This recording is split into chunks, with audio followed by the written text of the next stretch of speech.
Bienvenue à un autre épisode de l'Informel. Cette semaine, on parle histoire avec Michel Prévost, qui est le président de la Société d'histoire de l'Outaouais. Impliqué auprès de l'organisme depuis le début des années 90, il travaille à la préservation et à la mise en valeur du patrimoine dans la région. Michel a aussi été archiviste à l'Université d'Ottawa de 1990 à 2017. Bienvenue à l'émission, Michel. J'apprécie que tu prennes du temps pour nous aujourd'hui. C'est fort apprécié. Avant qu'on commence à jaser, toi et moi, je veux juste prendre quelques secondes pour remercier le conseil d'administration de la télévision communautaire qui a préparé le 50e anniversaire qui s'est déroulé le week-end dernier. C'était sur la thématique des années 70. On a eu beaucoup de plaisir, une belle soirée réussie. D'ailleurs, c'est pour ça que j'ai encore mon Manchou. C'était mon look des années 70 dans la fin de semaine. Puis on a reconnu aussi, par la même occasion, mon travail. Ça fait 20 quelques années là, que je suis ici. Et je désire dire merci là, publiquement au conseil d'administration de m'avoir honoré de cette soirée, d'avoir reconnu mon travail. Puis je félicite aussi tous ceux qui ont été soulignés cette soirée-là. C'était vraiment une belle soirée et c'est ça. Donc, je suis encore un petit peu sur le high de cette soirée-là. C'était vraiment cool. Et puis, je tenais à le dire avant de commencer à jaser avec toi, Michel, parce que c'était quand même un gros week-end pour nous autres. Puis 50 ans, tu sais, 50 ans d'histoire, c'est spécial. Pareil, on est... Je vais te faire un petit cours d'histoire de la TVC. Ça va être à moi de parler d'histoire, mais on est la deuxième plus vieille télévision communautaire autonome au Québec. C'est quand même pas rien. C'est quelque chose. Et quel hasard que tu invites ce matin un historien. Alors, je te félicite. C'est un bel engagement. Puis un demi-siècle pour une télé communautaire, c'est vraiment exceptionnel. Je savais que c'était la plus ancienne dans la région, mais deuxième au Québec, c'est pas rien, là. Ouais, je pense que c'est Argenteuil, l'autre, mais je suis pas certain. C'est pas loin en plus. Puis là, vous autres, la Société d'histoire, on vient tout juste à peu près de sortir du mois du patrimoine. Donc, ça a été un mois occupé, j'imagine, beaucoup d'activités. Oui, le mois du patrimoine, c'est toujours une occasion là, pour rappeler aux gens que le patrimoine, c'est très important. Et pas juste le patrimoine bâti, parce que, surtout dans la région, on sait qu'il y a eu beaucoup d'incendies, beaucoup de demandes de démolition. Quand les gens pensent patrimoine, pensent souvent Société d'histoire de l'Outaouais, pensent au bâtiment. Alors que le patrimoine, c'est le patrimoine archivistique. Bien sûr, je commence par celui-là. Ça a été ma carrière comme archiviste, mais on parle de l'archéologie, de la généalogie, du folklore. Alors, c'est beaucoup plus vaste, le patrimoine mobilier, immobilier, patrimoine vivant. Alors, le mois du patrimoine, c'est toujours l'occasion pour le souligner. Ce qui est bien, la ville de Gatineau fait toujours une réception pour honorer les individus, les organismes qui s'engagent en patrimoine. Alors ça, c'est toujours, disons, l'événement là, le plus marquant. Et jusqu'à tout récemment, il y avait toujours pendant le mois du patrimoine, il y avait toujours le Salon du patrimoine de l'Outaouais. Mais là, la pandémie a changé un peu les choses. Alors l'an passé, on le fait au mois de juin. C'était à Saint-André-Avelin. Et finalement, les gens ont aimé la formule. Alors, on revient encore en juin cette année. Alors, je ne sais plus si le Salon du patrimoine à l'avenir va se tenir encore pendant le mois du patrimoine, mais on verra bien. Et moi, j'en profite toujours aussi pour donner une conférence ou deux, là. Cette année, je suis allé à l'Académie des retraités de l'Outaouais pour faire une conférence sur l'histoire du canal Rideau. On oublie beaucoup. Moi, je trouve que dans la région, on ne le souligne pas assez. Le canal Rideau, c'est un site du patrimoine mondial. C'est le seul dans la région, c'est le seul en Ontario. Quand on va à Québec, là, les Québécois, là, ça prend pas de temps qu'ils nous disent qu'ils sont sites du patrimoine mondial. Il me semble que dans la région, c'est rare que j'entends quelqu'un là, de dire « Wow, nous, on a un site du patrimoine mondial. Là. » C'est pas juste dans la région, ça va jusqu'à Kingston. Là, et tout le long, il y a des beau village. Moi, je vous dirais peut-être le plus grand ami du canal Rideau. Je connais toutes les écluses jusqu'à Kingston et je donne régulièrement des visites guidées. Et quand les gens découvrent Burrits Rapid, Merrickville, Smiths Falls, Kingston Mills ou Johns Falls, ils sont toujours surpris de découvrir à quel point c'est beau et qu'il y a de l'histoire. Ça a quand même été construit entre 1826 et 1832. Et Philemon Wright, qui est le fondateur du canton de Hull, était un des entrepreneurs qui a embauché des gens de l'Outaouais. Alors, il y a beaucoup de liens, là. La construction du canal Rideau, ça touche aussi l'Outaouais, là, pas juste Ottawa. Évidemment, ça va changer complètement notre histoire, parce qu'au début, en 1800, quand Philemon Wright arrive, il fonde une petite colonie aux chutes des Chaudières, mais du côté de l'Outaouais, du côté de Gatineau aujourd'hui. Et c'est vraiment la construction du canal Rideau qui va amener la fondation de Bytown, qui va devenir Ottawa, capitale du Canada. Okay. Alors, c'est le canal Rideau là, qui vient changer complètement la vocation de la région. Mais je trouve, moi, qu'on n'en parle pas assez, ou quand on a des visiteurs, aller visiter les écluses, puis ces beaux petits villages historiques là, le long du canal Rideau. Bien, je pense qu'effectivement, on n'en parle pas assez parce que moi, je l'apprends là. Fait que, puis, je ne suis pas calé nécessairement en histoire, mais j'en connais un peu. Là. Tu parlais de la soirée qui est organisée par la Ville de Gatineau. D'ailleurs, on avait gagné, on nous avait remis une plaque, nous autres, pour le travail qu'on avait fait à la TVC, quand on a fait la longue saga de Buckingham. Je ne sais pas si tu te souviens de ça. Je participe à tous les... à toutes les réceptions du patrimoine, parce que je trouve que c'est tellement important de souligner. Puis, on est content, j'en ai reçu, vous les avez reçus à la Société d'histoire il n'y a pas tellement longtemps. Puis, on est content là, quand la Ville nous reconnaît finalement qu'on a des engagements, là, on s'implique dans notre société, puis c'est une belle reconnaissance. Ben oui. J'ai envie qu'on en parle justement du début de la région. Donc, on part de Philemon Wright, dans le fond, qui a commencé la première colonie dans l'ouest de la région. Oui, si on parle de peuplement, bien sûr, si on parle de l'histoire, ben, on sait qu'il y a au moins 8 000 années de présence autochtone. Il y a une présence européenne qui remonte ici dans la région en 1610. Étienne Brûlé, Samuel de Champlain, 1613, 1615. Alors, évidemment, sous le régime français, ben là, vous avez les coureurs des bois, les marchands de fourrure qui vont remonter la rivière du Lièvre. D'ailleurs, Champlain n'a pas décrit, il n'a pas donné de nom. Le nom de la rivière du Lièvre date quand même de 1686. C'est Pierre, le chevalier de Troyes, là, lors d'une expédition militaire, qui est le premier à nommer rivière le Lièvre. Puis ensuite, le nom va varier. Par exemple, le grand arpenteur là, Bouchette, dans les années 30, va l'appeler la rivière au Lièvre. Puis il y a eu d'autres, mais à partir de 1914, la commission de toponymie, ce qui est aujourd'hui la commission de toponymie du Québec, reconnaît le nom sous rivière du Lièvre. Et des fois, on a un débat parce que les gens disent non, c'est la rivière la Lièvre. C'est parce que quand on parle, on dit la Lièvre. Okay. Mais si vous vérifiez bien à la commission de toponymie du Québec, c'est la rivière du Lièvre. D'ailleurs, si vous prenez le pont sur la 50, ça dit bien rivière du Lièvre. Alors, si quelqu'un, Jean-François, te dit non, c'est la Lièvre, le nom officiel, c'est la rivière du Lièvre, mais quand on parle souvent de la rivière la Lièvre. Mais il faut savoir que pendant tout le régime français, il n'y a pas un peuplement permanent ici. Pour deux raisons. Les autorités françaises ne veulent pas que les gens viennent s'établir le long de l'Outaouais. Pour deux raisons. On avait peur de la contrebande des fourrures. En effet, s'il y avait eu des colons le long, on sait que pendant tout le régime de la Nouvelle-France, il y avait de la contrebande de la fourrure.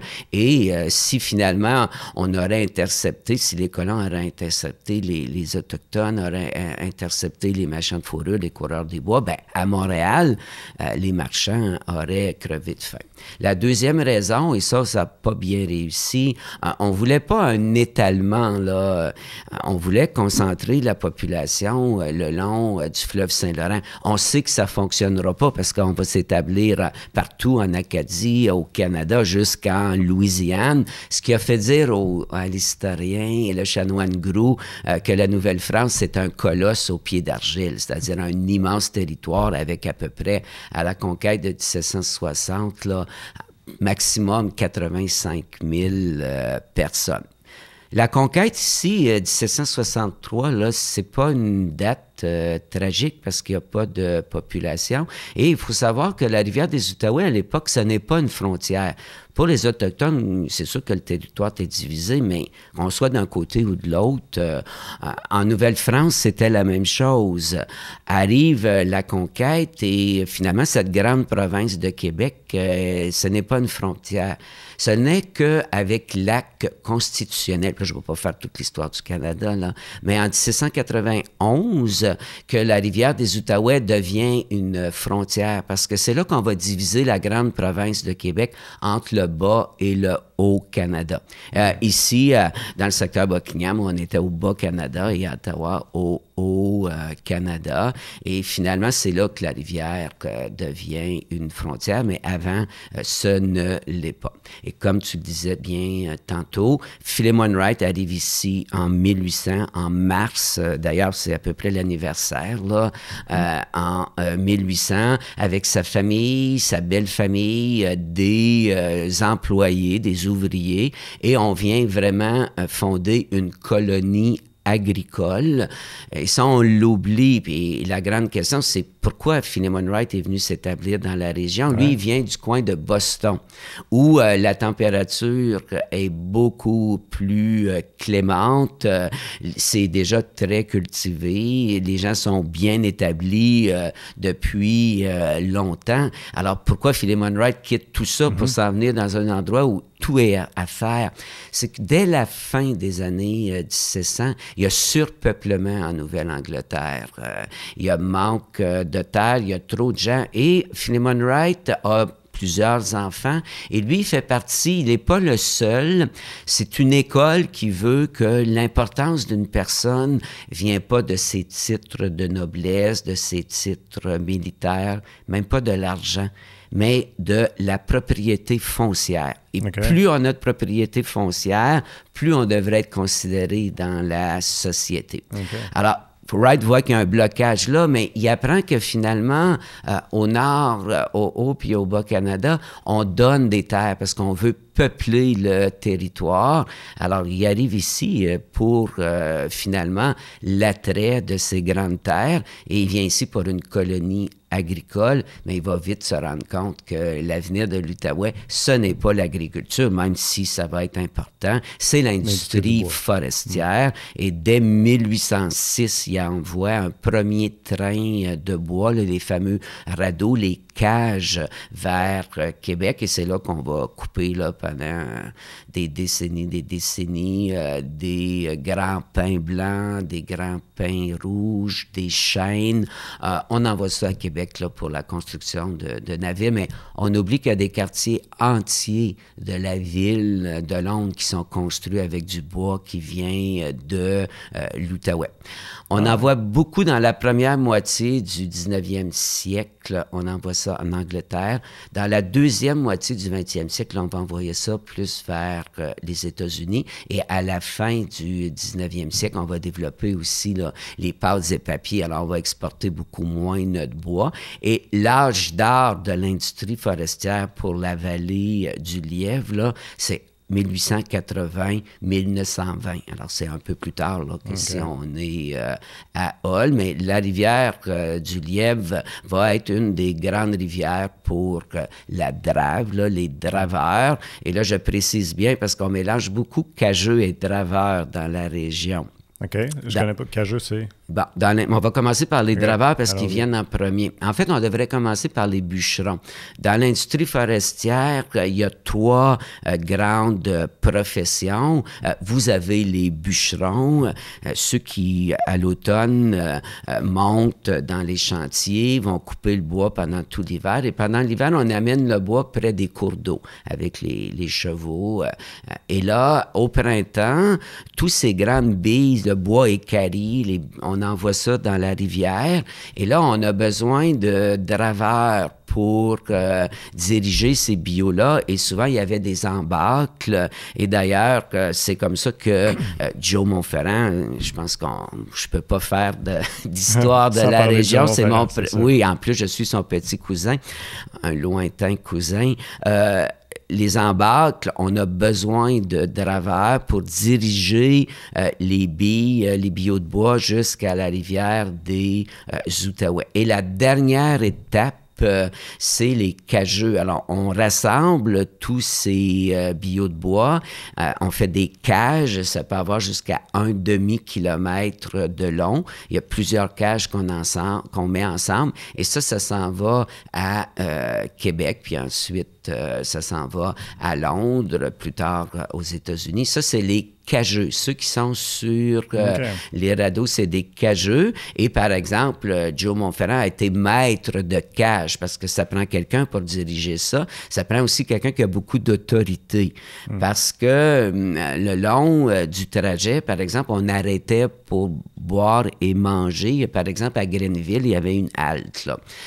On peut s'imaginer qu'il y a certains cageux qui passaient pas mal de temps à la caverne, pas à la caverne, mais à la taverne.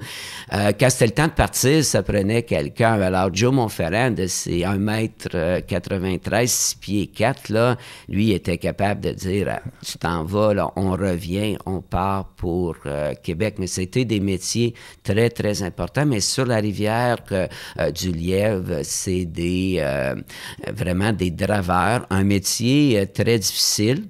Et dangereux.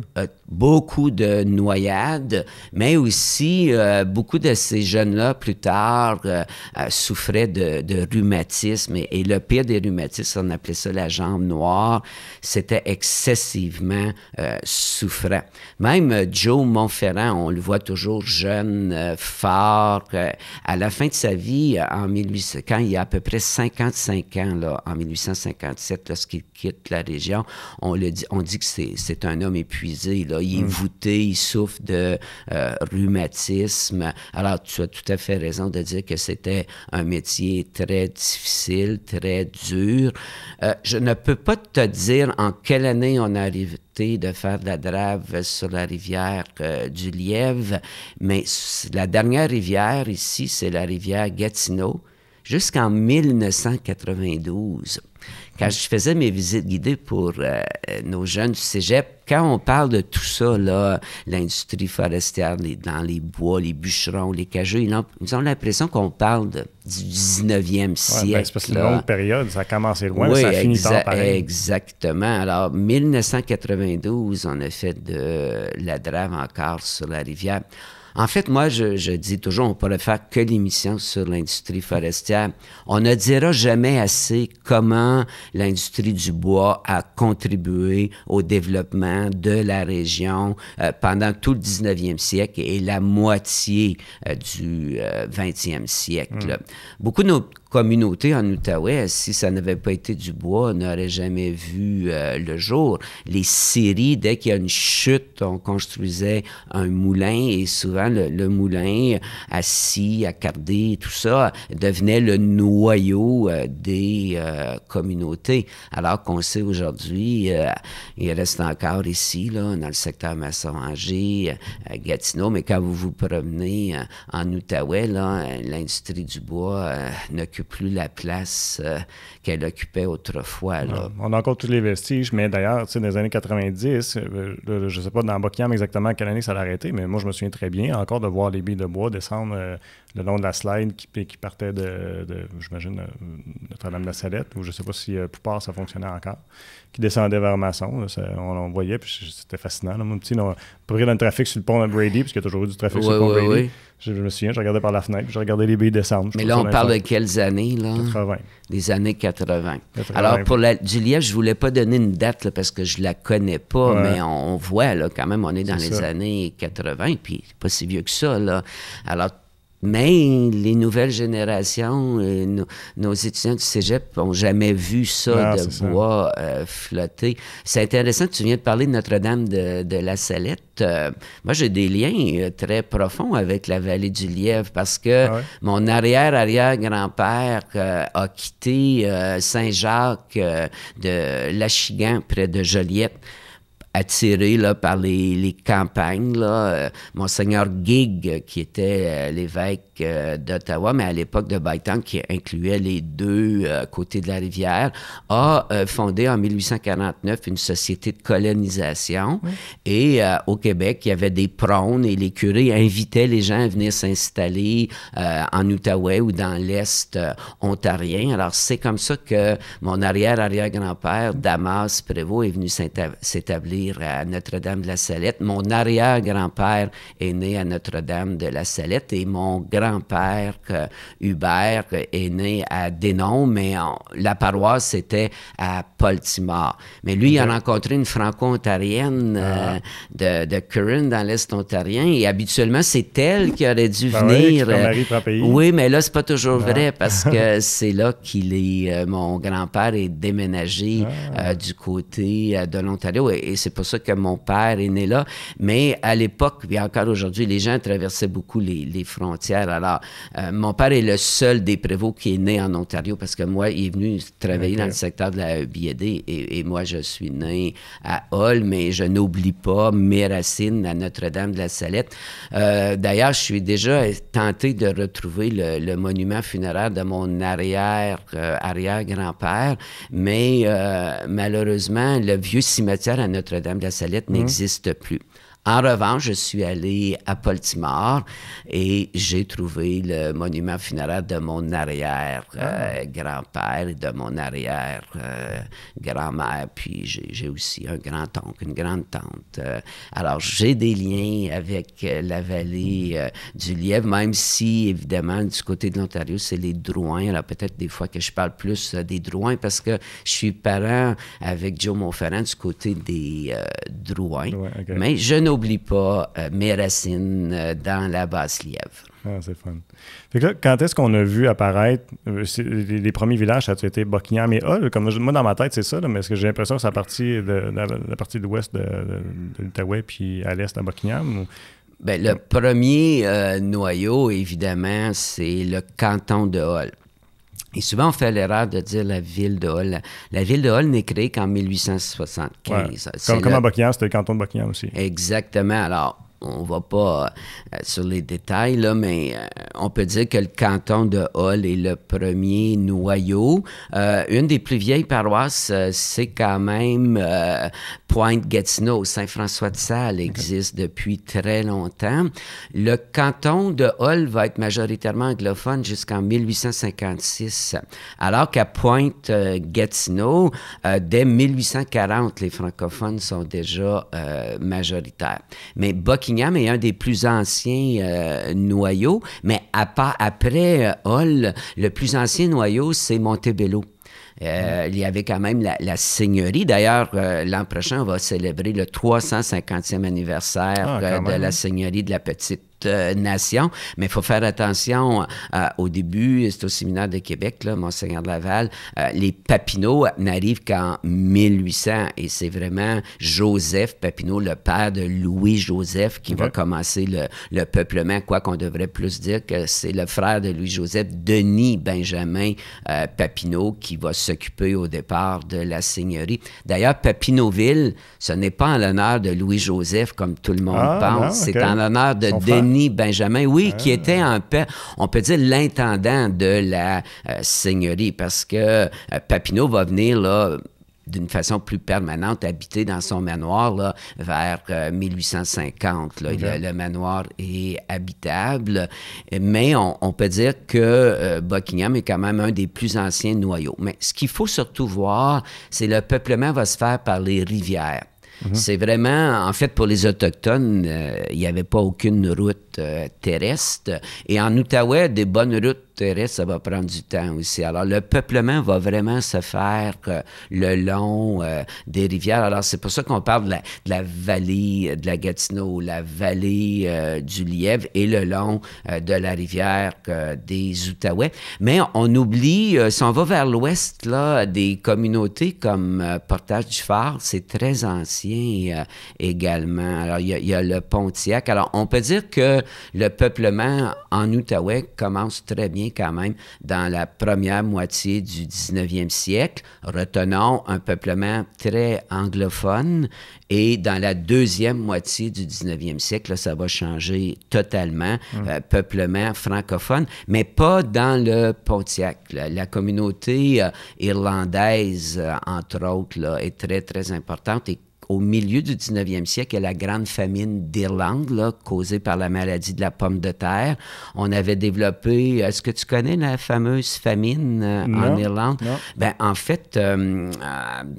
à cause de l'occupation britannique, là, en Irlande, on va développer la monoculture de la pomme de terre. Okay. Et c'est très productif, très nourrissant. Ça va amener une augmentation de la population. Mais au milieu du 19e siècle, il va y avoir une maladie, le mildiou.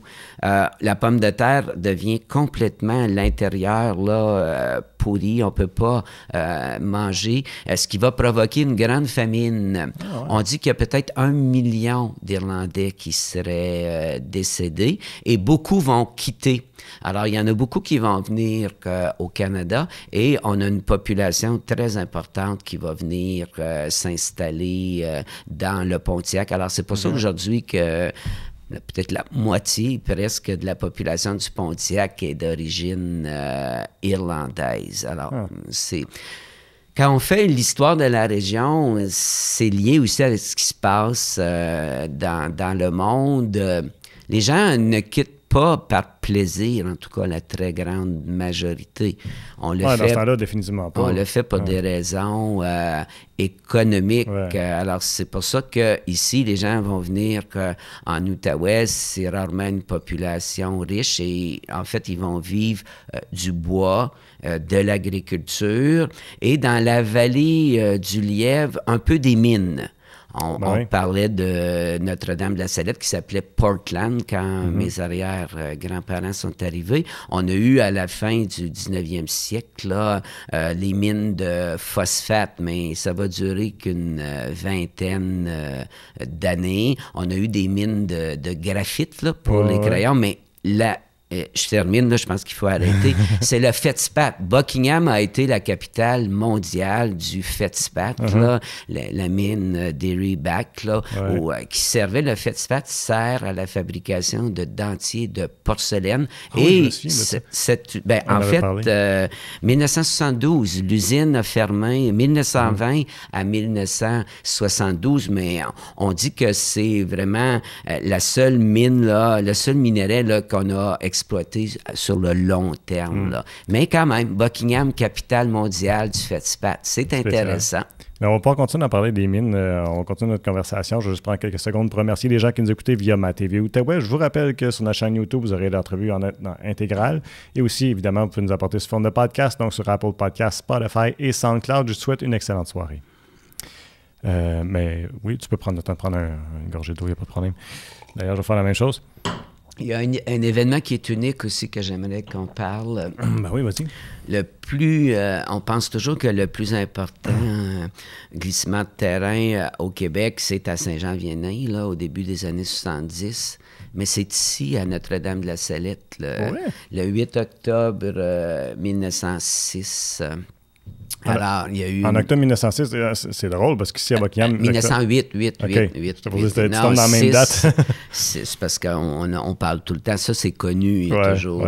D'ailleurs, on est au coin de la rue Bélanger, Thomas Bélanger. Ça, c'est très connu, mais... C'est quand même quelque chose. Le plus important glissement de terrain au Québec au 20e siècle a lieu ici. Alors, ça, si tu veux me poser une question. Mais c'est où à peu près? Quand tu vas à Notre-Dame-de-la-Salette, là, en sortant du village, là, il y a leur centre communautaire, ils ont mis une plaque. Mais si tu sors du village, là, tu regarderas de l'autre côté, on voit qu'il y a une partie de la côte est partie, puis il y a une île au milieu, une petite île au milieu de la rivière du Lièvre. Ça, c'est des vestiges du glissement de de terrain. Là. Puis c'était beaucoup peuplé à ce moment-là? Ben, le village existait, là. Excuse-moi, là, je me suis trompé dans les dates. C'est le 26 avril 1908. Okay. Parce que les deux événements ne sont pas en octobre. Là. Okay. 26 avril. C'est la même date que le feu. Ça, là, c'est facile, le grand feu de Hall de 1900. Okay, ça aussi, mais ça, c'est très connu, tandis que le glissement. Puis quand il y a eu cet événement-là, le 100e anniversaire, bien là, c'est un exemple comme rôle de la Société d'histoire de l'Outaouais. J'avais visé les médias et tout. On en a parlé pour pas que ça passe inaperçu. Puis il y avait eu un grand événement. Là. J'avais été là. Puis j'avais rencontré Maxime Penaud. Lui aussi, ses origines sont... je savais pas qu'il deviendrait maire à l'époque, là, même conseiller, mais ses origines sont aussi à Notre-Dame de la Salette. Alors, il y a une plaque en sortant du village, en s'en allant vers Mont-Laurier, puis on a mis le nom de toutes les personnes qui sont décédées. Alors, chaque coin a son histoire particulière. C'est pour ça que les gens qui... Ils ne s'intéressent pas du tout à l'histoire locale. Ou quand tu es à l'université, ça, c'est juste histoire locale, régionale. Moi, je suis un des seuls qui a étudié, qui a fait sa maîtrise sur un sujet d'histoire locale. On ne valorise pas. C'est pour ça que j'ai créé une bourse à l'Université d'Ottawa en études régionales, qu'à l'UQO, j'ai créé une bourse. Puis d'ailleurs, c'est le temps de soumettre la candidature. Là, il n'y en a pas beaucoup. L'année passée, il y a quand même ces deux bourses de 10 000 $. Et l'an passé, à l'UQO, il n'y a même pas eu de candidature parce que c'est pas connu. Alors moi, je veux encourager les jeunes à étudier notre région parce que juste en parlant ensemble, on voit tout ce qu'on peut découvrir. Ben c'est fou. Moi, j'adore ça. Je trouve ça super fascinant parce que ça explique, je comprends mon environnement dans lequel je vis en connaissant l'histoire. Mais il faudrait semer la graine, je trouve, au primaire. Parce que c'est correct qu'on... C'est trop tôt. Ils ont le temps d'oublier. Oui, mais ils ont le temps d'oublier, mais c'est parce que c'est parce que tu es capable de les connecter avec quelque chose de vrai. Oui, la généalogie, ils le font. Bon, OK, peut-être. Mais on pourrait le faire plus. Mais c'est à quoi je vais en venir. Je te donne un exemple. Moi, le jeune, on passait, mettons, je reviens encore sur le pont Brady, mais bon, on passe sur le pont Brady, puis à l'époque, le canon, le canon du bateau, comment est-ce qu'il s'appelait le bateau? C'est-tu le Buckingham, justement, qui s'appelait? C'était ça. En tout cas, il y a un navire de guerre là, qui était connu, qui s'est rendu ici, proche de Buckingham. Puis on a le canon là, qui est installé à côté du pont. À l'époque, il était en bas du pont avec les ancres. Puis je me demandais toujours, c'était quoi, d'où ça vient? Si, mettons, j'aurais eu un cours d'histoire sur ou que l'enseignante allait amener sa classe... Ben oui, je l'ai appris en faisant des choses avec Michel Riberdy de la Société d'histoire de Buckingham. J'ai enfin compris c'était quoi, tu sais, mais c'est de ça que je vais en venir. C'est que peut-être que oui, tu ne retiens pas tout, mais au moins tu sèmes une graine où est-ce que tu fais comme, wow, il y a de l'histoire chez nous, tu sais, puis je peux en apprendre, tu sais, puis c'est super intéressant. Si on faisait ça, je pense que justement, quand tu arrives dans les études supérieures, ben, peut-être que là, tu as plus de chances de développer des intérêts de ça. On est toujours enseigné sur, on part d'après histoire, toute la théorie de l'évolution, puis après ça, on s'en va Moyen-Âge, Renaissance, et les colonisations et tout ça, c'est correct aussi, mais tu sais, en quelque part, peut-être qu'on pourrait le faire à l'envers des fois aussi, comprendre, OK, mais là, on est là, puis voici pourquoi on en est là, parce que c'est passé ça, c'est passé ça, c'est passé ça, tu sais. Ça serait différent, en tout cas. Oui, tout à fait. Ouais. Parce que les gens ne connaissent pas leur région. Faut le dire, là. Tout à fait. Je pense qu'il y en a déjà qui le font. Il ne faut pas oublier qu'ici, il y a la Société d'histoire de Buckingham. Michel Riberdy, là, le président, puis moi, j'ai aussi collaboré beaucoup avec Lucie Brazeau. Mais je pense que Michel a des programmes, là, des activités avec l'école. Alors, ici, vous avez beaucoup de chance. C'est pas toutes les municipalités ou tous les secteurs qui ont une société d'histoire. Alors, moi, je suis vraiment pas un spécialiste de l'histoire de la vallée du Lièvre, de la Basse-Lièvre. Il faut vraiment plus contacter la Société d'histoire de Buckingham. Michel, par exemple, c'est lui qui fait des visites guidées. Là. Moi, je fais beaucoup de visites guidées, mais dans le secteur Hall, dans le secteur Gatineau, en Outaouais, mais à Buckingham, je n'en fais pas, puisque Michel est le spécialiste et j'ai déjà participé à ces visites. Là. Il fait d'excellentes visites. Alors, je me verrais très mal de venir faire des visites guidées à Buckingham, la Société d'histoire de Buckingham est là pour ça. C'est quoi les lieux à Hull que les gens tu fais visiter et qui surprend les gens qui ne connaissaient pas? En fait, celui qui est peut-être le plus surprenant, c'est le quartier du Moulin. L'ancien moulin de la CIP, là, en 1927, on a construit un quartier qui rappelle la Nouvelle-Angleterre parce que les cadres étaient américains. Alors, on a planifié de magnifiques maisons avec de la verdure, mais tout est planifié. Par exemple, les stationnements sont à l'arrière pour que l'avant soit plus beau. Et on s'imagine à l'époque, dans le Vieux-Hall, les gens sont carrément dans la rue, sur la rue Poplar, là, et Murray. Vous avez une grande cour en avant, vous avez le trottoir, vous avez une lisière de verdure avec des arbres. Tout a été planifié à cet endroit-là. Ensuite, partout, le quartier du musée qui a fait beaucoup l'actualité là, de 2016 à 2018, c'est d'avoir la beauté des maisons, mais aussi il y a tous les styles architecturaux dans ce quartier-là. Le cimetière Saint-James, c'est le plus ancien cimetière européen. J'ai déjà fait mes premières visites et j'oubliais de dire européen parce qu'un jour, quelqu'un m'a demandé, mais les Autochtones n'avaient pas de cimetière. Bien sûr que les Autochtones avaient les cimetières, mais c'est le plus ancien cimetière pour les deux côtés de la rivière. On a beaucoup parlé de Philemon Wright. Mais Philemon Wright, sa femme Abigail Wyman, ses enfants, tous les liens sont enterrés au cimetière Saint-James. Le premier maire d'Ottawa, John Scott, est enterré au cimetière Saint-James. Le fondateur du Citizen est enterré là. Alors, c'est incroyable l'histoire.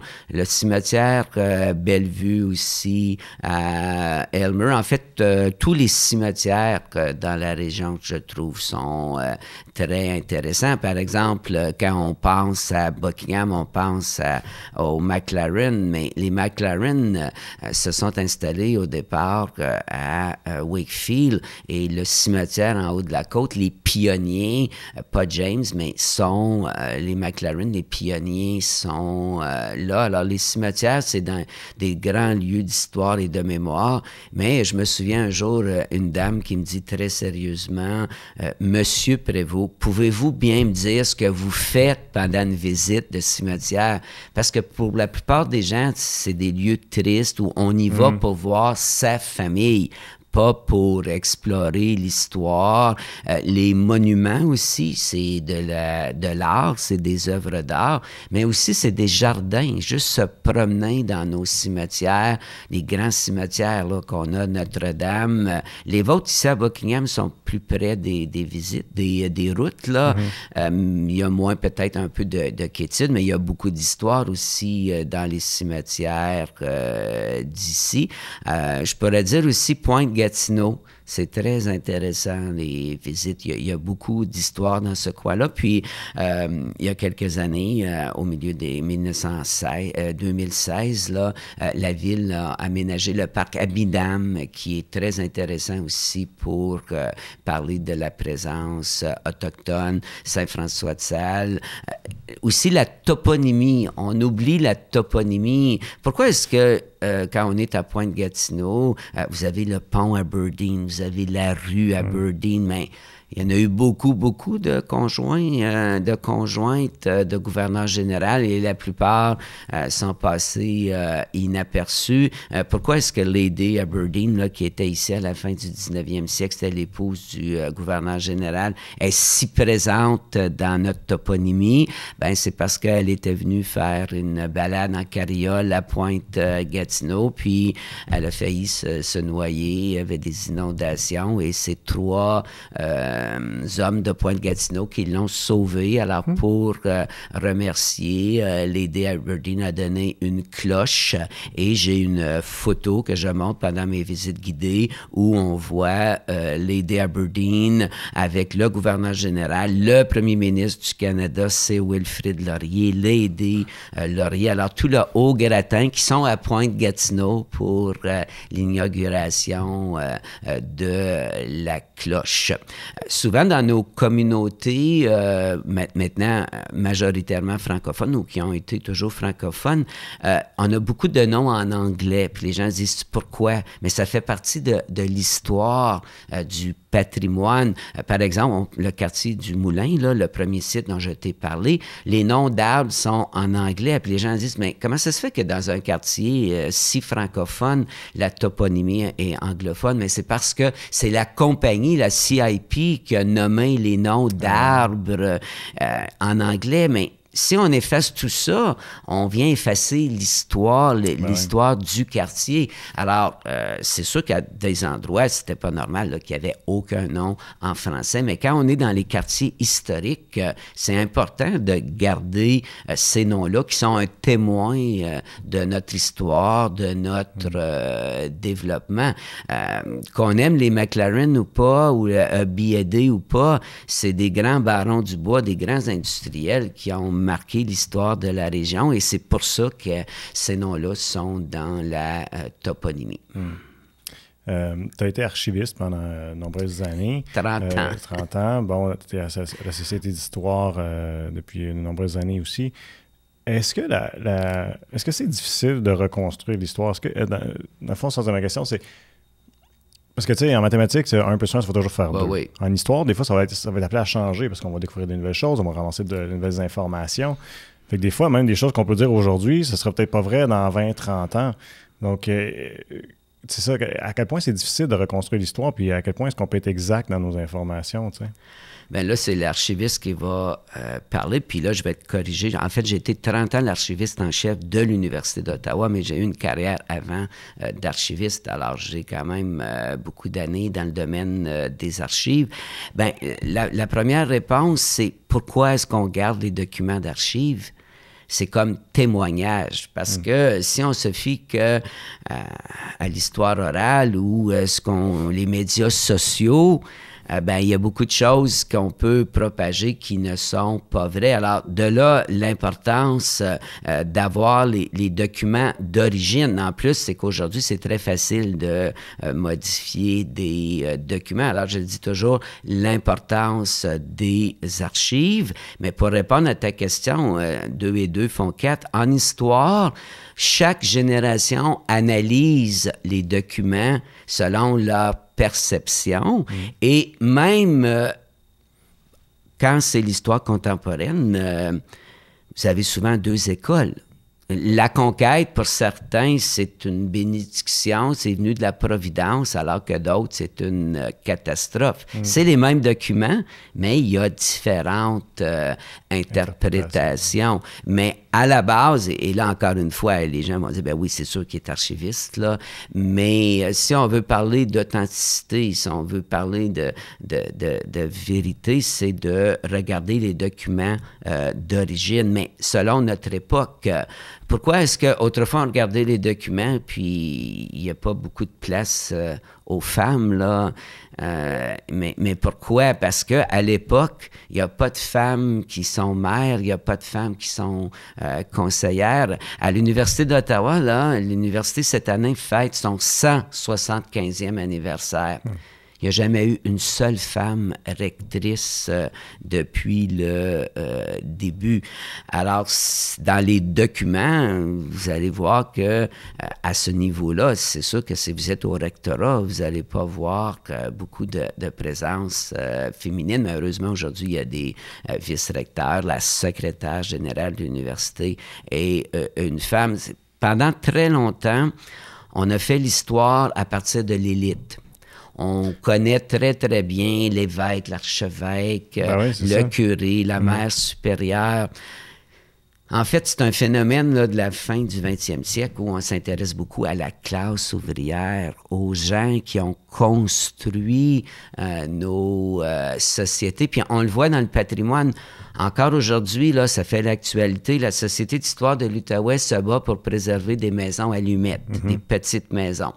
Et pour beaucoup de gens, ça, c'est pas du patrimoine parce que pour plusieurs personnes, le patrimoine, c'est les grosses églises, là, ici, c'est monumental. Je suis allé encore la visiter juste avant de venir en studio. les églises, les maisons en pierre, en briques, mais ça, c'est les résidences de l'élite. Ça représente à peu près 1 à 2 de la population.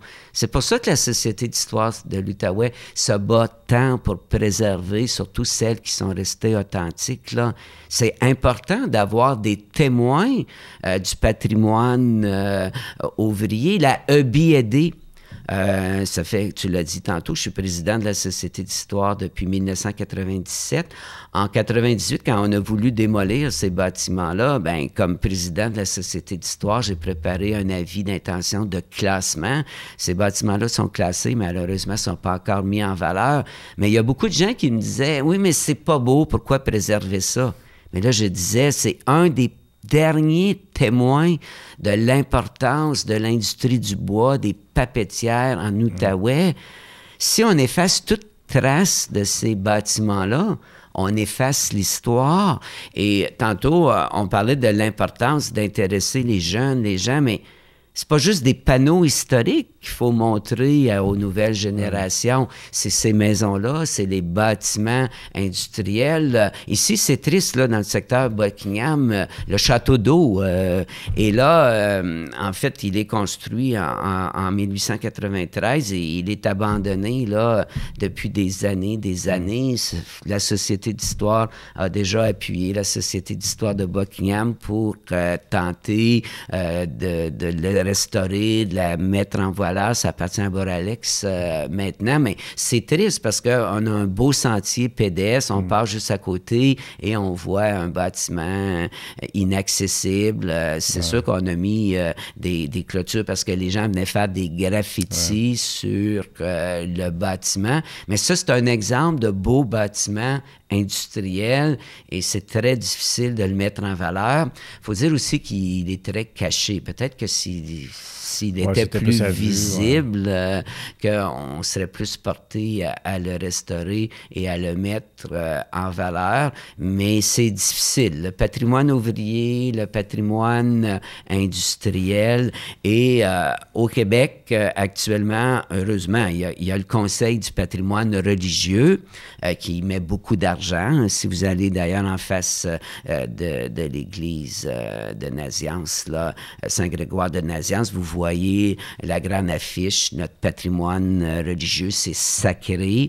Alors, il y a des programmes pour ça, mais des programmes pour notre patrimoine industriel, pour notre patrimoine ouvrier, là, il n'y en a pas beaucoup, à moins que vous soyez dans... si votre bâtiment est cité, si votre bâtiment est dans un site du patrimoine, à ce moment-là, il y a de l'aide, là, de subvention, mais sinon, tout incombe sur le propriétaire et ça, c'est pas toujours facile.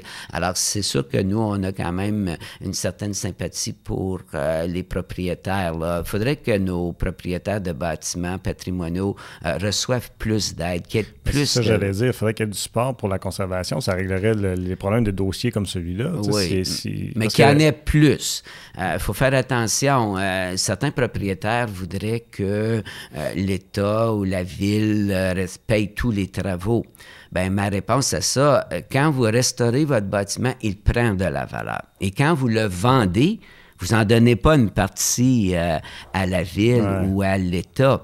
Et contrairement à ce qu'on a déjà affirmé, quand on crée un site du patrimoine, les maisons prennent beaucoup de valeur. Allez voir les maisons là, dans le site du patrimoine du Ruisseau de la Brasserie ou ne serait-ce que le quartier du musée. Vous allez aussi au quartier du Moulin et vous allez voir que les maisons coûtent excessivement cher. Il faut aussi peut-être... sensibiliser nos propriétaires de bâtiments patrimoniaux, puis il y en a beaucoup dans le secteur Buckingham, de dire que quand vous restaurez votre maison, c'est un investissement. Ne le voyez pas toujours comme une dépense, parce que quand vous allez revendre votre maison, vous allez récupérer. En ce moment, à la Société d'histoire, on est plus préoccupé pour les assurances. il semble que c'est plus difficile pour certaines compagnies, là, c'est plus difficile d'assurer un bâtiment qui est cité, classé ou dans un site du patrimoine. Mais ça, il y a une grande préoccupation, là. Le ministre de la Culture, M. Lacombe, est au courant de ça. La Fédération Histoire Québec, l'Association des maisons anciennes, y travaille parce que là, il y a une problématique. Et la troisième chose que j'ajouterais, il y a une perception, là. Quand on dit, ben là, si on est dans un site du patrimoine où ma maison est citée, je ne pourrai plus changer une poignée de porte dans ma maison. L'intérieur, une citation, maintenant, depuis 2012, on a révisé la loi sur le patrimoine culturel du Québec. On peut le faire, mais on le fait pratiquement jamais, là. L'intérieur, vous pouvez faire ce que vous voulez. C'est l'extérieur qui est protégé. Puis on comprend. Si votre maison est en briques, en pierre, et un vendeur vous propose un beau vinyle rose, bleu, là, en spécial, puis vous mettez ça sur votre maison qui est protégée, vous allez détruire son authenticité. Les fenêtres, alors tout ce qui se voit de l'extérieur, si vous avez des fenêtres à guillotine, puis là, vous changez ça pour les fenêtres modernes avec les petites manivelles là, qui vous laissent dans les mains 3-4 ans après, je pense que là, c'est compréhensible que si le bâtiment a été cité parce qu'il y avait une valeur patrimoniale historique, bien, il y a quand même un certain critère, là. Mais s'il vous plaît, lorsqu'on vous dit on ne peut plus changer une poignée de porte, c'est faux, ça. Mais ça n'est pas nécessairement évident non plus. Non, c'est pas... Moi, j'ai toujours, je le dis, j'ai une admiration pour les propriétaires de bâtiments patrimoniaux. Ça s'étale sur des années. Et au moment où on le fait, ça coûte cher. Et souvent, j'entends les gens dire « faut être un peu fou pour... surtout les maisons qui se sont beaucoup détériorées, là, puis les propriétaires achètent ça. Oui, c'est beaucoup de courage. Alors, je reconnais là, que c'est une contribution exceptionnelle, puisque c'est pas toujours facile. Mais, d'un autre côté, il faut se rappeler que le mandat de la Société d'histoire de l'Outaouais, c'est de diffuser l'histoire et de protéger le patrimoine de l'Outaouais. Alors, si une maison patrimoniale est en danger et la Société d'histoire de l'Outaouais n'intervient pas, son président ne dit pas un mot, les gens vont dire, mais c'est quoi le rôle du président de la Société d'histoire de l'Outaouais? C'est quoi le rôle de la Société d'histoire de l'Outaouais? Nous, c'est clairement dans notre mandat. Il y a d'autres sociétés d'histoire qui mettent plus l'accent sur la généalogie, ce qui est très bien, sur les archives. Beaucoup de sociétés d'histoire ont des archives.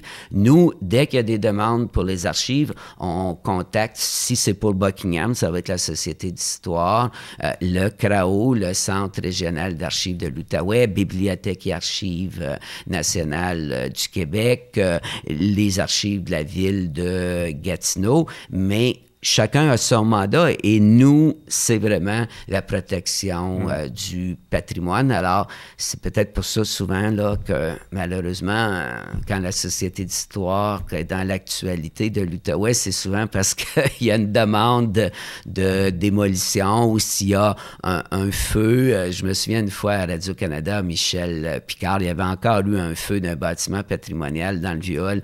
Puis là, Michel Picard voulait qu'on se rencontre devant la maison. Puis là, j'ai dit non. Là. J'ai dit parce que les gens vont associer le président de la Société d'histoire comme un corbeau de malheur. À chaque fois qu'on voit Michel Prévost, c'est parce qu'il y a un bâtiment qui a brûlé, un bâtiment qui est démoli. Alors, il a dit, c'est correct, on va prendre un autre angle. On s'est promené dans le Viol, puis on a parlé des grands feux dans l'histoire de Hull, parce que nous, on veut encourager les nouvelles générations, les jeunes à s'intéresser à l'histoire, au patrimoine. Puis si à chaque fois qu'on entend patrimoine, c'est toujours pour des choses négatives, bien, ça va être difficile. C'est pour ça que moi, ce que j'aime le plus à la Société d'histoire, c'est faire des visites guidées.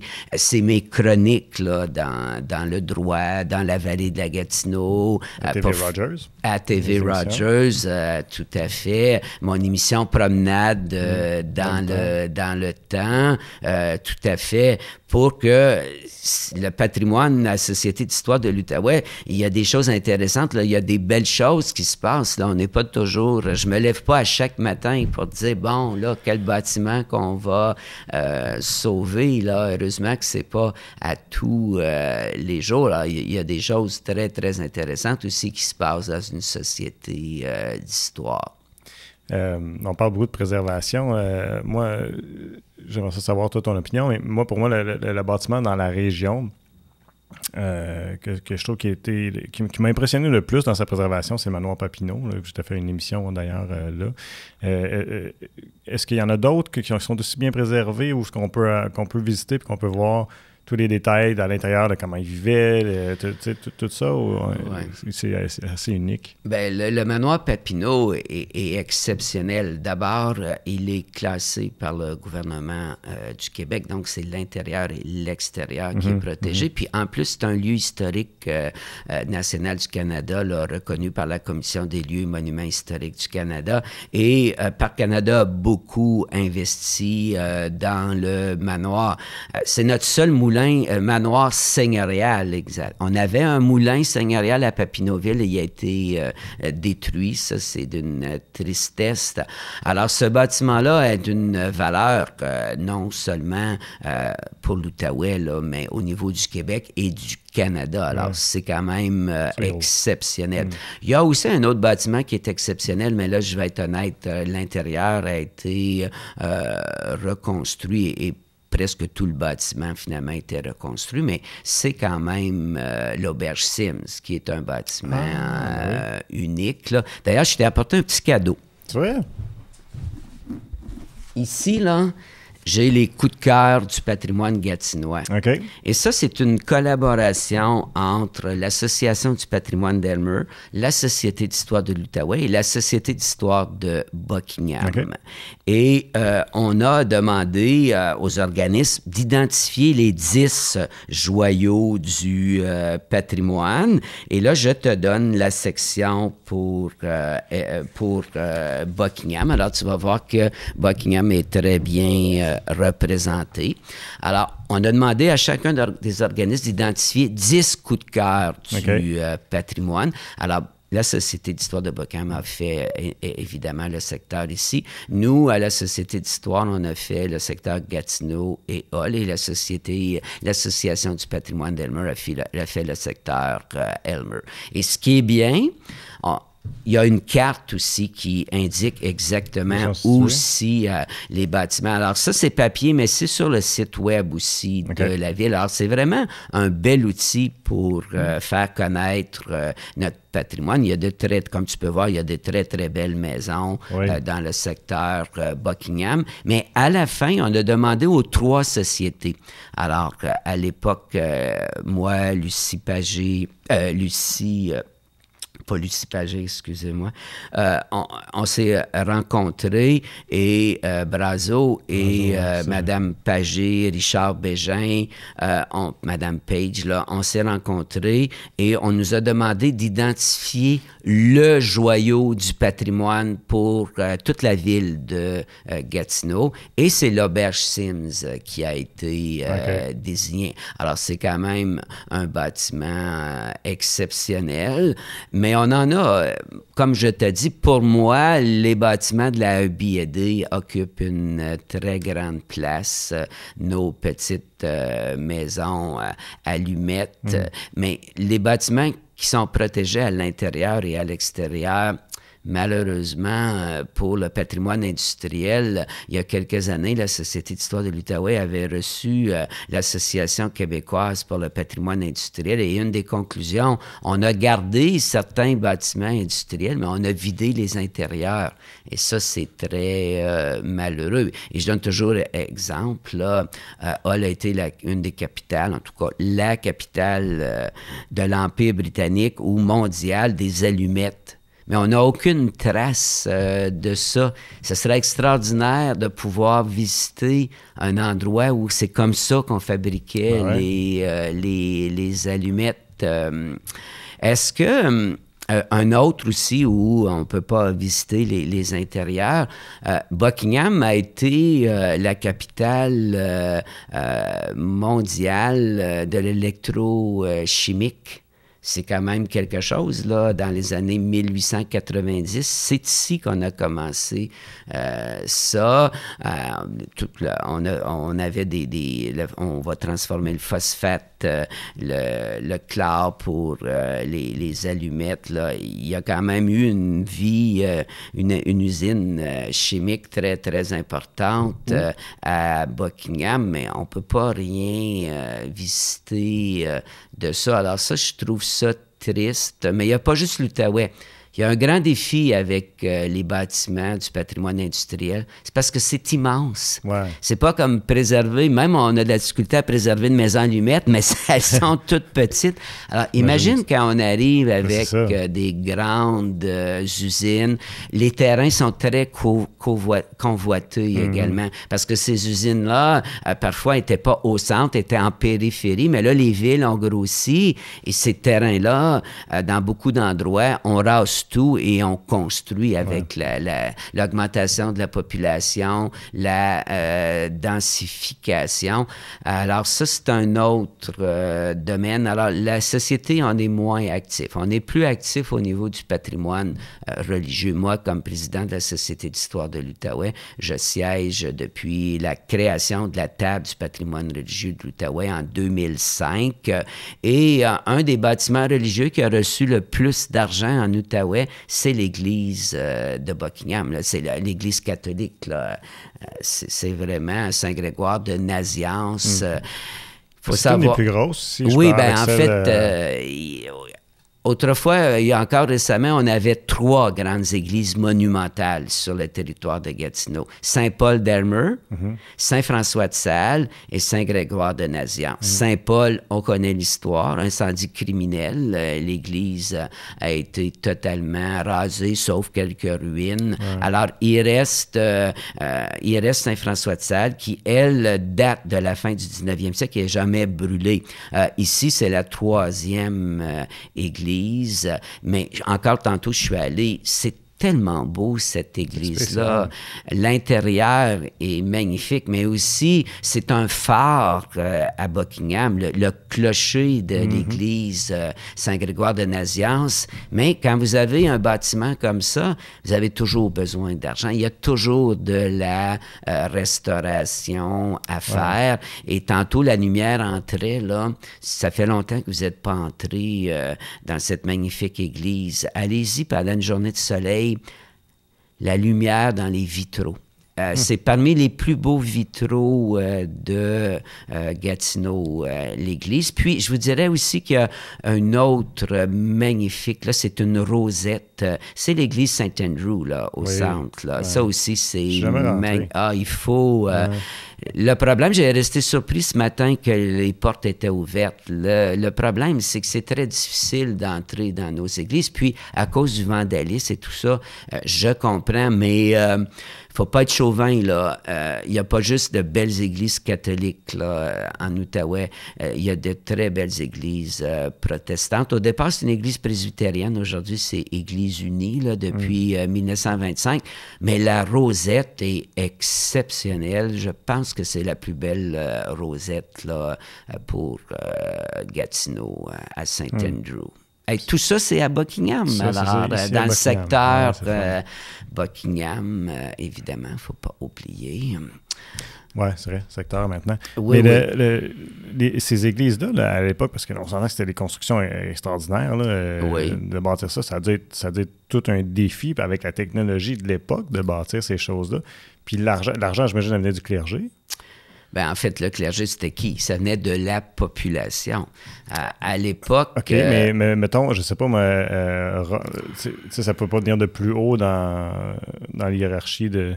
Est-ce qu'il subventionnait pour les faire? Par exemple, Monseigneur Duhamel, l'archevêque, pouvait aider à faire un don, mais la majorité de l'argent venait des paroissiens. Ah oui. On avait des... La collecte était bonne dans ce temps-là, d'abord. Oui, tout à fait. La dîme, à l'époque, les gens étaient généreux, mais aussi, lorsqu'on construisait un bâtiment, les gens donnait, mais il y avait beaucoup de corvées aussi. Il ne faut pas oublier qu'il y avait des corvées, mais on ne payait pas non plus l'Église la première année, là. Mais il y a eu une très, très grande générosité de la part des chrétiens, là, peu importe. Saint Andrew, c'est quand même aussi une grosse église, là. On sait qu'il y a des petites églises protestantes là, dans nos campagnes anglicanes, mais Saint Andrew, c'est aussi une grosse église. Alors, les frais d'entretien sont aussi élevés. Alors, générosité, mais ce qui est intéressant, à partir des années 50, là, même un peu avant, on ne construisait plus d'églises monumentales comme ça. L'église moderne qui a le plus de valeur en Outaouais, c'est Notre-Dame de la Guadeloupe, là, près de l'hôpital de Hull. Elle est construite au début des années 60, mais à ce moment-là, on avait le souci de construire une église qui s'intégrait bien dans le quartier. Okay. Nos églises du 19e siècle et début du 20e siècle, ça représente l'Église dominante, l'Église triomphaliste, l'Église toute puissante. Et elle était puissante. On ne peut pas faire l'histoire de la région quand on parle des Canadiens français à l'époque, là, sans faire l'histoire de la religion. Je lisais encore ce matin qu'à peu près 95% des francophones, et peut-être même plus, étaient catholiques, une très, très, très grande majorité étaient pratiquantes.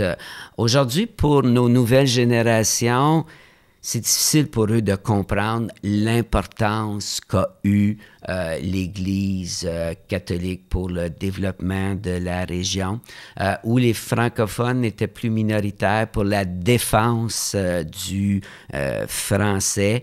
Peut-être pas où les francophones étaient très, très majoritaires, mais partout ailleurs, le clergé était défenseur de la foi catholique et de la langue française également. C'est pour ça aussi que dans notre toponymie, on a beaucoup, beaucoup de noms qui sont liés à la religion. Alors, on ne peut pas effacer notre histoire.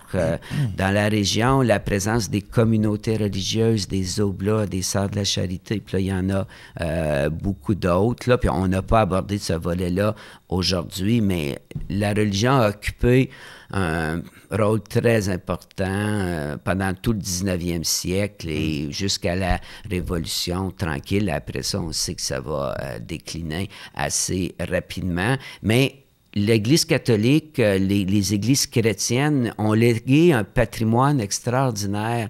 Et ce patrimoine-là, aujourd'hui, devrait appartenir à tous. Ça fait partie de l'histoire. Ça fait partie on parle beaucoup aujourd'hui du patrimoine paysager, les beaux patrimoines culturels, patrimoine naturel. Quand on a vu là, à Saint-Six, c'est une toute petite église, là, elle a brûlé, mais quand on arrivait dans ce coin-là, qu'est-ce qu'on voyait? Elle était sur un promontoire, on voyait la petite église. Le jour que l'église a brûlé, là, c'est le patrimoine culturel qui est disparu.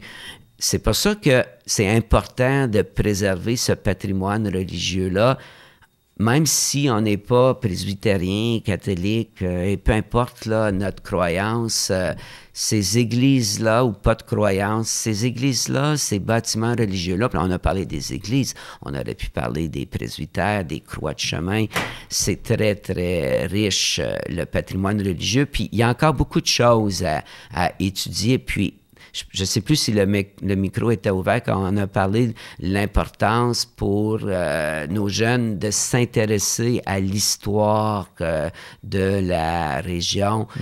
Pour moi, c'est très important. Si on veut mieux connaître notre société d'aujourd'hui, où on va, c'est important de savoir d'où on vient également. Puis ça, c'est le rôle des sociétés d'histoire de faire ça. Puis encore une fois, je dis aux jeunes, intéressez-vous à notre histoire. Ici, le fait qu'on est dans la région de la capitale nationale, fédérale, on valorise beaucoup l'histoire nationale. À l'Université d'Ottawa, c'est encore ça, je trouve, trop. Et on ne met pas assez en valeur l'histoire régional, le patrimoine. C'est bien qu'à l'UQO, à l'Université du Québec, ils ont créé un programme en muséologie et en patrimoine. Alors maintenant, vous pouvez faire une maîtrise, vous pouvez faire un doctorat en patrimoine. Et si vous cherchez des invités, là, Lynn Rodier, c'est une des étudiantes qui a reçu ma bourse en patrimoine régional et elle s'intéresse, entre autres, à Mary McConnell, qui est la première femme baronne du bois. En fait, la seule. On avait toujours parlé des barons du bois en Outaouais. Puis là, on apprend grâce à cette étudiante qui s'intéresse beaucoup au secteur Elmer qu'il y a une femme qui a eu baronne du bois. Ça vient changer l'histoire de la région. Puis c'est ça, il faut que les gens continuent. Des gens comme moi, Michel Riburdi, Richard Bégin, qu'on voit pendant des décennies, là, on vieillit, là. Alors, ça prend de la relève. Les allumettières, il y a une de mes étudiantes, là, Kathleen Durocher, qui a publié sa thèse de maîtrise sur les allumettières. Bien, pour que les allumettières sortent de l'ombre. Mais ça, c'est les nouvelles générations, là. C'est la relève qui font connaître l'histoire de l'Outaouais. Puis moi, il n'y a rien qui me choque plus quand des gens nous disent « Ah, vous n'avez pas beaucoup d'histoire dans la région. » C'est pas la même histoire. C'est sûr que si vous arrivez de Paris, vous arrivez de Québec puis de Montréal, c'est pas la même histoire. Mais ça veut pas dire qu'on n'a pas notre propre histoire. Il n'y en a plus là sur la rivière du Lièvre, mais les ponts couverts, il y avait plusieurs ponts couverts. Il y avait quelques ponts couverts sur la rivière du Lièvre. C'est tout disparu. Mais en Outaouais, on a le plus long. À Montefiore, à Manfield, Pontefract, on a le pont couvert Gabriel Marchand. C'est le plus long du Québec. Alors, c'est une autre particularité. Puis, même si autrefois, en Outaouais, il y avait plus d'une centaine, bien, on en a encore près d'une dizaine. C'est un des endroits au Québec où il y a le plus encore de ponts couverts. Alors, c'est là-dessus qu'il faut mettre l'accent, sur ce qui nous distingue, sur nos spécificités, et ça aide à développer. Et ça, je rends hommage à l'ancien maire Maxime Penneau-Jobin. Il le disait comme maire, si on veut développer un sentiment de fierté, d'appartenance, ça passe par l'histoire et ça passe par le patrimoine. Alors, très reconnaissant à l'ancien maire qui, d'ailleurs, est dans le secteur Buckingham. Lui a compris c'était quoi l'importance de l'histoire et du patrimoine. Donc, si les gens veulent suivre les activités de la Société d'histoire, vous avez votre site web. Êtes-vous actif sur Facebook aussi? Oui, on est sur Facebook et la programmation pour toutes les visites guidées, on ne les a pas encore mis là, parce que le calendrier va être finalisé très, très bientôt. Et vous pouvez aussi, il y a des gens qui vont directement sur ma page Facebook. Là. Alors, je réponds à tous mes courriels. Excellent. Puis la série à TV Rogers, est-ce que ça roule encore? Est-ce que vous avez fait encore? Oui, ça roule encore. C'est pas encore terminé. Là, l'été passé, on a fait 12 nouvelles émissions. Alors, je ne sais pas si cet été, on poursuit, là, mais ça fait quelques années. Et c'est tout mis sur YouTube, mais pas l'année en cours, c'est les autres années précédentes. Là. Mais peut-être qu'en direct, on peut les écouter, puis c'est pris en reprise, mais ce qui est extraordinaire sur YouTube, par exemple, là, je te disais que j'ai donné une conférence sur le canal Rideau, bien, je suis allé chercher, ça dure 13 minutes, j'ai présenté au monde de l'Académie des retraités là, cette émission-là sur le canal Rideau. Super. Ben, je ne te retiens pas plus longtemps, Michel. C'était un plaisir de discuter avec toi. Je suis sûr qu'on va pouvoir le refaire et avoir d'autres sujets super intéressants. Ben, tout à fait. Puis encore une fois, si vous voulez mieux connaître l'histoire du coin de Buckingham, secteur Buckingham, allez à la Société d'histoire de Buckingham. Ben, j'inviterai Michel aussi à Riberty. J'ai jamais reçu. Non, j'ai jamais reçu. Ben, il faut l'inviter, Michel. Absolument. Un gros merci. Merci tout le monde d'avoir été à l'écoute et je vous invite à nous suivre sur nos différentes plateformes web pour regarder ou écouter toutes nos émissions.